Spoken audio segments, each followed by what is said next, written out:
Hello again, YouTube. This is Brewmaster H coming at you with another beer review and gameplay from World of Tanks. First off, we're going to talk about Saranac Brewing's Adirondack Lager. For aroma, we've got a lot of pear and apple scent with a bit of a floral background to it. The appearance when it pours out, it's a deep gold to almost reddish gold color with about half a finger of white head that dissipates to minor lacing on top of the beer. The flavor comes off first as grainy, a little bit bready kind of sweetness, backed up by a mild bitterness from those hops, and it's a very balanced, very delicate flavor. The mouthfeel is pretty light and kind of drying almost. Makes you really want to drink more of it is the overall impression. It's just a very, very balanced and gentle beer. So now let's get into the gameplay. By the way, I did forget to let you guys know that that beer that I just reviewed is also a 5.5% ABV. Now into the game again. ELCs. I'm platooned up with Mr. Mobang from my clan Visor, and we are on Sand River. We're doing an encounter, or not an encounter battle. I'm sorry, a defense battle, and we're on a defending team, or an assault battle. Wow. We're on the defending team. It's a tier 8 match. 4 tier 8s on each team. We're the only 2 tier 5s in the entire group, which is kind of tough, but we're scouts, so, you know, kind of used to it. So let's get going. We're going to go straight down the middle here, try not to kill ourselves jumping off of this cliff, and get in the middle to see what we can spot. So, up the hill, over the river, and through the woods, right? That's a thing, you know. I know it's usually a Christmas thing, and we're on a desert map, so it doesn't make much sense. But now we're up to the middle. We've got a first couple of spots. I believe Mobang spotted those guys, but not a big deal. That guy running straight across the middle. We were hoping to get lucky, but the aim time on these guns is so horrific that both our shots completely missed. And now we're going to see what else we can scout.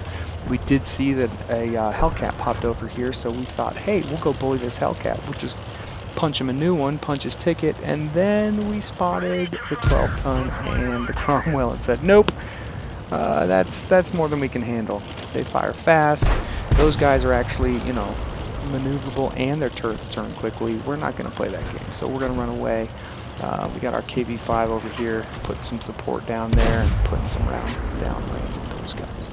So Mobang decides that he's going to go a little further to the west, and I'm going to scout the middle again, see what we can do. I got a T-34 in the middle finally. He's finally up here far enough to actually be of some good, and you'll notice we've already taken out 3 of their tanks. We haven't lost anybody yet at all. Oh wait, no, maybe, yeah, no, we haven't lost anybody yet. Oh, there goes our T-37. That's where he goes. Alright, so I spot this KV-2 and I'm like, hey, I know I can hit this guy. And then our T-34 pulls directly in front of me, blocks my shot, and goes ahead and pops him one. So instead of being smart and going, hey, this guy is a big heavy tank and they're notoriously retarded, I decide to sit there for a while, being even more notoriously retarded, and I'm able to put a shot into the KV-2. At least it looks like it went in. And then I'm going to move up, use this bush, and spot again. So here we go. We've got him spotted.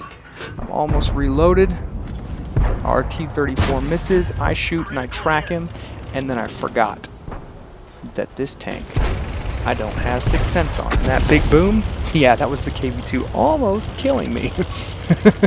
So I decided running, you know, and surviving is much better than sitting there and waiting for my reload and trying to finish off that KV-2. Nearly tracked myself on that ridge.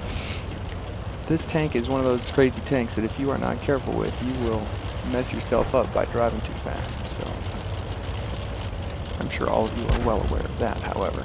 So back up to the middle again, and we know we're not spotted, and I'm looking over here for shots on both that Jagdpanther and there was an M4A1 a while ago. But then we got to find out where this T-34 spree is, because if he's near the Jagdpanther, which he's not, we can't go mess with it. So I told Mo at this point, let's go bully that Jagdpanther, see what we can do, see if we can cut him up. And he decides to come over this way right about now. He's heading over. And the Yag Panther, I was hoping was reversing, but he had turned around, probably anticipating our move. Got a nice little handbrake turn in and a shot on the run. And now we're just gonna, use our superior speed and mobility to make life difficult for this Yag. Now, that was a bit of a misplay on my part. I was reloaded. I should have just shot him right then and there, but I was too busy thinking about getting in his way, and mrmobang finishes him off. So we each got 2 good shots in. Very nice. And we noticed there were only 3 tanks, and now 2 tanks left on the enemy team, so the Revalorisé is a nice soft target. Let's go beat him up. And Mo thinks it's going to be a really hilarious idea to jump on him, and the results are kind of as expected. Mo dies, 22 hit points down for the Revalorisé. Now, I don't have a great shot this way because mrmobang's body is blocking, but I tried to sneak it in anyway, run over the Revalorisé, and run away! The IS-6 is already down there. It sounded like he put a good shot, a good shot in. And I'm going to see if I can drop on his head, and boom! All right. Now, fortunately I didn't die, but that's the game. We only lost 2 tanks, our T-37 and Mr. Mo. Now here's our final stats. We notice we only got a bit of damage on some of these, not a whole lot. 900 and change for me. It looks like about 600 and change for mrmobang. So if we sort, we'll notice that we did a lot better than what it looks like. And that's the end of the game. Thanks for watching. You guys have a great one.